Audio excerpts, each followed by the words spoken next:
So, you know, I mean, the NAFTA highway is being built all around me. They didn't cancel. They're still building it. And they just say, you know, and you try to go to TxDOT now and say you don't want it. And they go, we're no longer doing that. But the toll roads are going in. He's had his 3 minutes. Officers, remove him. You know, so Charlie Skelton, London Guardian reporter, what else happened? So you were in this imaginary place called Greece, imaginary place outside Athens, imaginary police station. You're an imaginary London Guardian reporter, you poor man. You poor insane. You know, they have over 100 mental illness designations now for people that believe in global elites and empires. There's no imperialism. There was no British Empire. There's nothing. If I tell you nothing exists and I'm the government, nothing exists. Mr. Skelton, you don't exist. Mr. Skelton, don't get angry, okay? Okay, we have some Prozac for you, Mr. Skelton. Is everything okay? I could do with a bit of Prozac. I'm having a glass of red wine instead. I couldn't believe... It doesn't exist, Mr. Skelton. I couldn't believe the lies. I couldn't believe... I was shocked. There's no lies. Government can't lie. It never has, never will. Why do you hate black people? No, I mean, I'm showing you what they do. Why do you want to... Listen, why do you want to hurt children, Mr. Skelton? It's a hobby. Why are you saying the Holocaust didn't happen, Mr. Skelton? Show me the bones. Anyway, yeah, I totally agree. It's the lies that can be told are just terrible things, and it makes you doubt yourself. It makes you doubt yourself, and it makes you wonder what is going on. And at that point, it also makes you cling to the truth, to try and cling to the truth. And I had nothing until I saw that guy up in the loo. I really had nothing except some loose confirmations, which were then denied, and also, but even though that was denied. Let me ask you a question. Did he come in the bathroom after you? No, I went into the bathroom. He was there. He was more shocked than I was. He was just going to the loo. I just came in the loo. It blew his cover by accident. I mean, it was too bizarre. It was just a complete coincidence that I have. Otherwise, I'd have gone away and I would not have known. Sounds like you've got an active imagination, Bilderberg. Bilderberger. I think you need a glass of red wine as well. No, I quit drinking it completely. Really? Good. Yeah. No, I should. That's what I did drink, though. I like red wine. I like Mexican beer. Right. Come to think of it, I like everything. Like somebody asked me if I like brunettes or blondes, everything in between. Go ahead. Sorry. Do you know what? There were a couple of times when I got lied to by various people in various departments of the state police and the police generally that I stopped being able to look at people. When they started telling me a lie, I got so embarrassed for them, I had to look away. It was so shameful.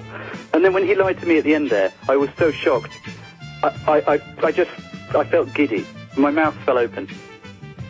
It was one of the most shocking moments of my life, that to be told you did not. Listen, here's the secret, Charlie. We'll do 5 more minutes and let you go on the other side and go to calls, but we appreciate your courage. You need to have fun with this. This got major news attention. You exposed the Bilderberg group. They're arresting you and stuff because they're failing. We're kicking their butt. Realize they're pathetic. You've had a victory.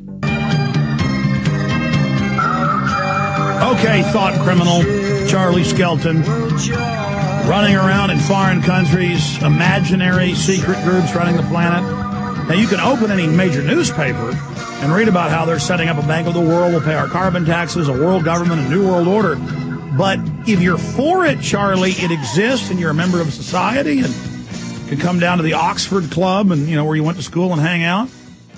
But if you say it's bad, you're a dangerous extremist who's mentally ill. So, Charlie, you need to go ahead and make the decision. It's like Karl Rove told the New York Times, they control reality. They're history's actors and all of us don't count. And he said they would change the reality from week to week and we would believe the new reality. And for all the yuppies, that's what they do.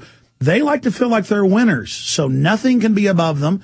They're members of the elite. Now they're not. It's like a 3-year-old playing like they're a superhero. They're not really a superhero, but don't tell a 3-year-old that. Don't tell a power mad yuppie that.